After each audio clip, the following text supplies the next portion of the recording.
오늘 우리가 함께 묵상할 말씀은 욥기 21장 27절에서 33절까지의 말씀입니다. 욥기 21장 27절에서 33절까지의 말씀을 읽고 오늘 우리에게 주시는 하나님의 은혜를 함께 나누도록 하겠습니다. 너희의 생각을 내가 다 잘 알고 있다. 너희의 속셈은 나를 해하려는 것이다. 너희의 말이 새도 부리던 자의 집이 어디에 있으며 악한 자가 살던 집이 어디에 있느냐 한다. 너희는 세상을 많이 돌아다닌 견문 넓은 사람들과 말을 해본 일이 없느냐? 너희는 그 여행자들이 하는 말을 알지 못하느냐? 그들이 하는 말을 들어보아라. 하나님이 진노하셔서 재앙을 내리셔도 항상 살아남는 사람은 악한 자라고 한다. 그 악한 자를 꾸짖는 사람도 없고 그가 저지른 대로 징벌하는 이도 없다고 한다. 그가 죽어 무덤으로 갈 때에는 그 화려하게 가꾼 무덤으로 갈 때에는 수도 없는 조객들이 장래 행렬을 따르고 골짜기 흙마저 그의 시신을 부드럽게 덮어준다고 한다. 아멘. 영화나 드라마를 볼 때 많은 사람들이 좋아하는 결말이 있는 것 같아요. 그 해피엔딩과 인과응보가 바로 그런 결말이 아닌가 싶습니다. 개인적으로 제가 또 좋아하는 결말이기도 합니다. 악인이 그 행동에 걸맞는 결말 보는 것이 참 시원하고 통쾌하기 때문에 좋아하는 것 같습니다. 그런데 한번 또 생각해 보니까요. 저를 포함해서 많은 사람들이 이 인과응보라는 결말을 좋아하는 이유가 실제 세상에서는 잘 볼 수 없는 것 때문은 아닐까 그런 생각을 해보게 되었어요. 실제 우리가 겪는 세상은 인과응보라는 법칙이 제대로 작동하지 않아 보이는 세상 같습니다. 그리고 욥이 살았던 시대도 마찬가지였던 것 같아요. 사람이 살아가는 모든 시대가 그랬던 것 같기도 합니다. 오늘 욥이 주장하는 바가 무엇입니까? 악인은 반드시 벌을 받고 망한다는 그 도덕적인 체계, 이 인과응보의 그 체계가 실제로는 작동하지 않는다는 말 아닙니까? 세상을 많이 돌아다닌 견문이 넓은 사람들이 하는 말을 들어보라고 하면서 이야기하는 요지가 악한 사람은 그 마지막 모습까지도 평화롭다는 거예요. 악한 자를 꾸짖는 사람도 없고 징벌하는 이도 없고 그가 죽어 무덤으로 갈 때 그때도 그의 무덤은 화려할 뿐만 아니라 많은 조문객들이 몰려와서 그의 장례를 슬퍼하더라는 겁니다. 인과응보의 법칙이 작동하지 않는 세상을 지금 욥이요 고발하고 있는 거죠. 그러니 새 친구들의 말은 온통 거짓말뿐이라고 욥이 이야기하는 것입니다. 그런데 욥은 인과응보의 체계가 무너진 것을 통해서 악인도 하나님께 용서를 받을 수 있다는 바로 그 길을 발견하고요 제시합니다. 의인이 당하는 부당한 고난은 반대로 생각해 보면 죄인들이 받는 부당한 용서에 대하여서 이야기할 수 있는 길을 열어준다는 거죠. 인과응보라는 도덕적인 체계가 지배하는 여러분 그런 세상이라면요. 은혜라는 개념이요. 자리를 잡을 틈이 없습니다. 여러분 한번 생각해 보십시오. 정말 그렇지 않습니까? 우리가 인과응보라는 결말을 좋아하지만 그렇다면 우리는요 하나님께 은혜 구할 수 있는 여지 없다는 거예요. 우리는 모두 거룩하신 하나님 앞에서 더없이 끔찍한 죄인들이기 때문에 그렇습니다. 그러니 하나님께서 이 인과응보라는 이 도덕적인 질서를 우리에게 들이내미신다면 우리는 은혜 받을 수 없죠. 하나님의 진노 아래 있는 사람들일 뿐입니다. 여러분 요처럼 속죄를 위한 제사를 철저히 드렸음에도 불구하고 어딘가에 용서받지 못한 죄로 인해서 하나님의 진노를 이처럼 받았다면 어느 누가 하나님의 진노를 피할 수 있겠습니까?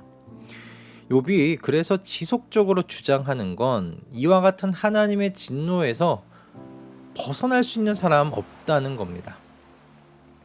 자신은 속죄의 제사를 정말 철저하게 드렸고 그래서 하나님 앞에서 모든 죄를 용서받았다고 믿고 그렇게 욥이 주장하고 있는 바 아닙니까?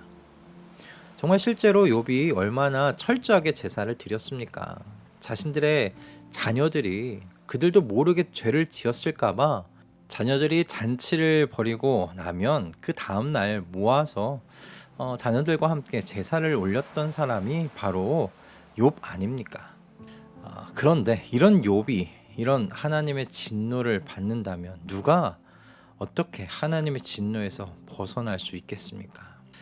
그러니 욥은 의문을 가지는 거예요. 이런 징벌에 가까운 일을 겪은 것을 생각해 볼 때 자신이 그동안 믿고 생각했던 도덕적인 체계, 인과응보라는 도덕적 체계가 무너진 것이다. 그것이 작동하지 않고 있다. 그것을 이야기하는 거죠.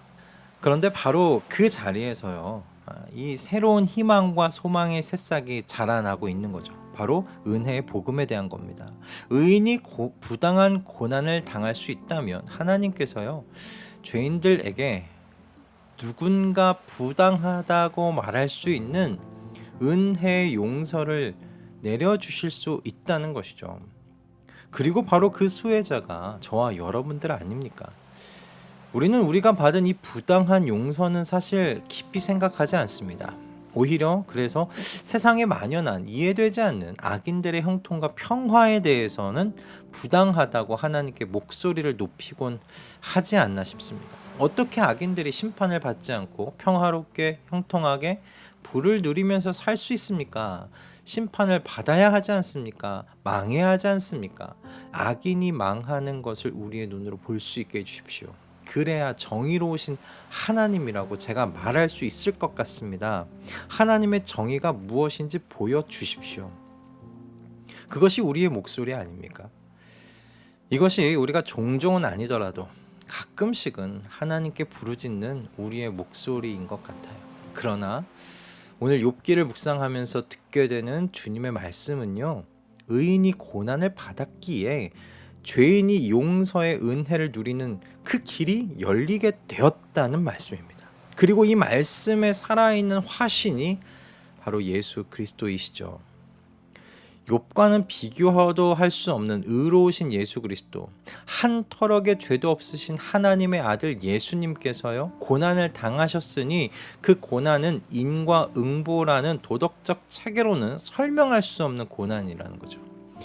욥의 세 친구들의 논리로는 절대로 설명될 수 없는 완전한 의인의 고난입니다. 그런데요, 의인이신 예수 그리스도께서 고난을 받으셨기에 죄인인 저와 여러분이요, 하나님의 용서와 은혜를, 이 부당한 용서라고 표현할 수 있는 은혜를 받은 겁니다.